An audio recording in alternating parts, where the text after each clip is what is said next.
Assalamualaikum warahmatullahi wabarakatuh. Salam sejahtera untuk kita semua. Shalom.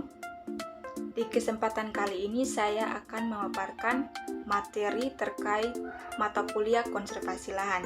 Di sini materi yang saya bawakan yaitu bentuk-bentuk penggunaan lahan.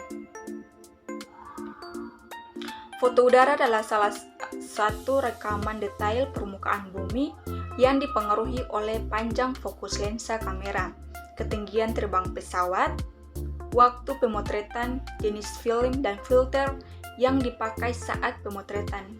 Foto udara dapat juga didefinisikan sebagai gabungan dari gambar atau citra foto yang dibuat untuk mengenal unsur-unsur dalam penafsiran atau interpretasi. Foto udara pada dasarnya merupakan foto perspektif yang secara geometri berhubungan dengan jenis kamera yang dipakai dalam pemotretan. Objek yang dapat digambarkan pada foto udara terbatas pada objek yang tampak, yaitu objek di permukaan bumi yang tidak terlindungi oleh objek lainnya. Objek di bawah permukaan tanah dan objek di permukaan tanah yang tertutup oleh vegetasi tidak dapat tergambar pada foto udara. Citra adalah gambaran objek yang dihasilkan oleh pantulan atau pembiasaan sinar yang difokuskan oleh sebuah lensa atau sebuah cermin. Colwell dan Low 1976 dalam Sutanto 1994 menyatakan adanya 4 keunggulan foto pankromatik hitam putih, yaitu yang pertama, kecenderungan objek serupa dengan kesan mata yang memandang objek aslinya karena kepekaan film sama dengan kepekaan mata manusia. Kedua, resolusi spasialnya halus. Untuk waktu yang lama, maka resolusi spasialnya emulsi berwarna dan citra hasil penyamaan mendekati kehalusan resolusi spasial. Yang ketiga, film pankromatik hitam putih. Film pankromatik hitam putih telah lama dikembangkan sehingga orang telah terbiasa menggunakannya. Yang keempat, penggunaan foto pankromatik untuk pemetaan penutup dan penggunaan lahan merupakan penggunaan yang luas pula. Di samping untuk pemetaan geologi, bidang pertanian merupakan penggunaan foto udara secara luas pula. Penggunaannya antara lain untuk pengenalan dan klasifikasi jenis tanaman, evaluasi kondisi tanaman, dan perkiraan jumlah produksi. Foto udara inframerah berwarna mempunyai keunggulan foto berwarna justru terletak pada warnanya yang tidak serupa dengan warna aslinya. Dengan warna ini, banyak objek yang peninggalannya pada citra menjadi lebih mudah untuk diidentifikasi. Tanaman dan vegetasi merupakan bidang penggunaan foto udara warna yang semu terbanyak. Salah satu keunggulannya yaitu dapat digunakan untuk membedakan tanaman yang sehat dengan yang tidak. Dengan foto semu, tanaman yang berdaun lebar dan sehat akan memantulkan saluran inframerah dekat dan hanya sedikit sekali yang memantulkan warna hijau. Sebagai akibatnya, vegetasi yang terekam akan tampak berwarna merah. Kenampakan pohon dengan daun berjarum menimbulkan warna yang sebaliknya, yaitu berwarna kurang merah dan condong lebih ke warna biru. Citra satelit Quick Bind milik Amerika Serikat untuk keperluan penginderaan jauh tentang sumber daya bumi. Citra tersebut berwujud gambaran serta visual mengenai objek di atas muka bumi, seperti bangunan gedung, jalan, sungai, saluran maupun vegetasi berupa hutan, ladang, sawah, dan lain sebagainya. Penggunaan lahan merupakan aktivitas manusia pada kaitannya dengan lahan yang biasanya tidak secara langsung tampak pada citra.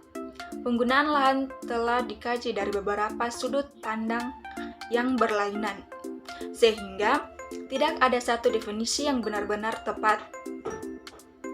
Penggunaan lahan berhubungan dengan kegiatan manusia pada sebidang lahan, sedangkan penutup lahan lebih menekankan pada kontekstual perwujudan fisik objek yang menutupi lahan tanpa mempersoalkan kegiatan manusia terhadap objek-objek tersebut.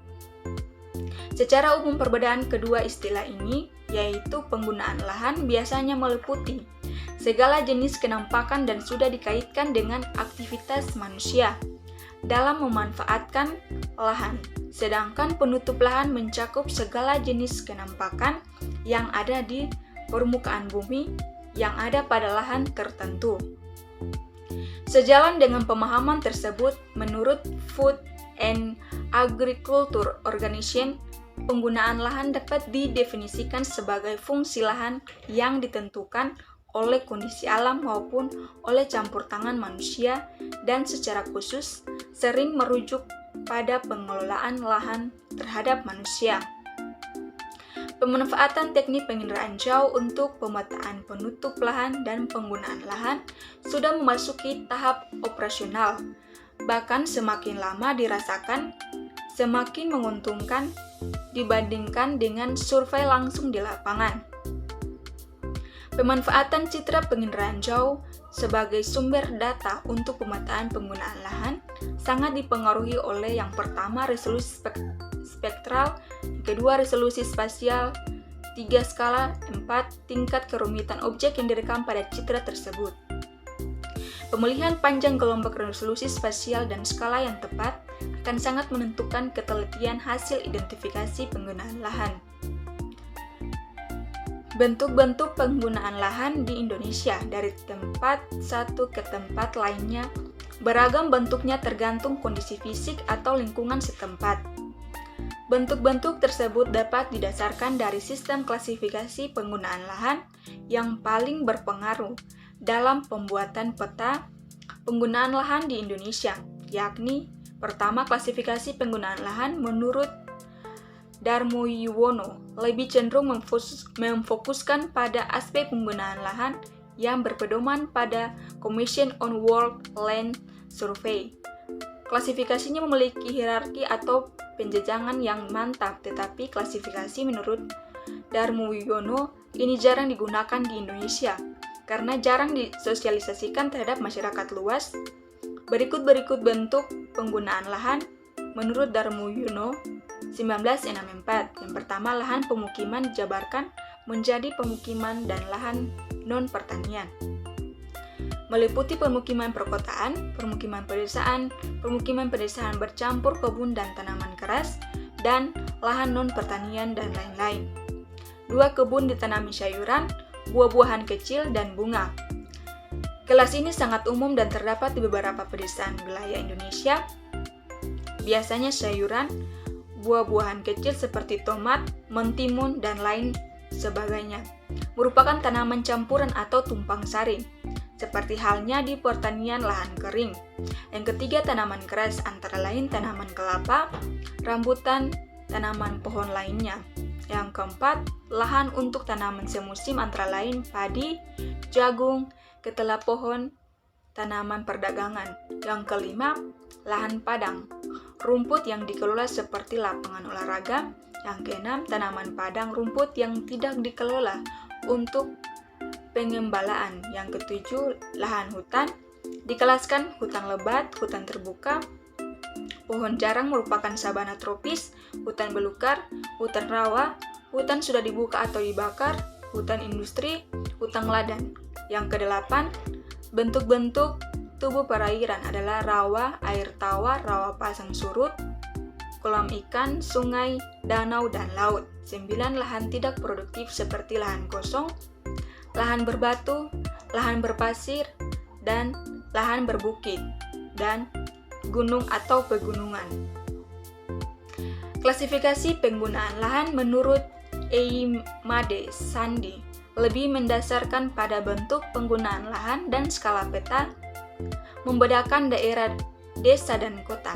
Klasifikasi ini digunakan secara formal di Indonesia oleh Badan Pertahanan Nasional atau BPN.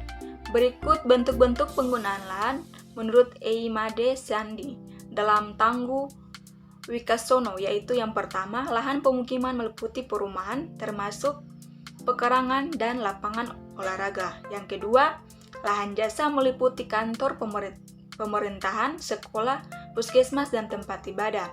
Yang ketiga, lahan perusahaan meliputi pasar, toko, kios, dan tempat hiburan. Yang keempat, lahan industri meliputi pabrik dan percetakan. Yang kelima, lahan kosong yang sudah diperuntukkan, yakni lahan kosong yang sudah dipatok, namun belum didirikan bangunan. Yang berikut klasifikasi penggunaan lahan menurut Maligrau 1978 mendasarkan pada penjenjangan kelas bentuk penggunaan lahan dalam suatu klasifikasi penggunaan lahan yang jelas dan sistematis. Sekian materi yang saya bawakan, terima kasih.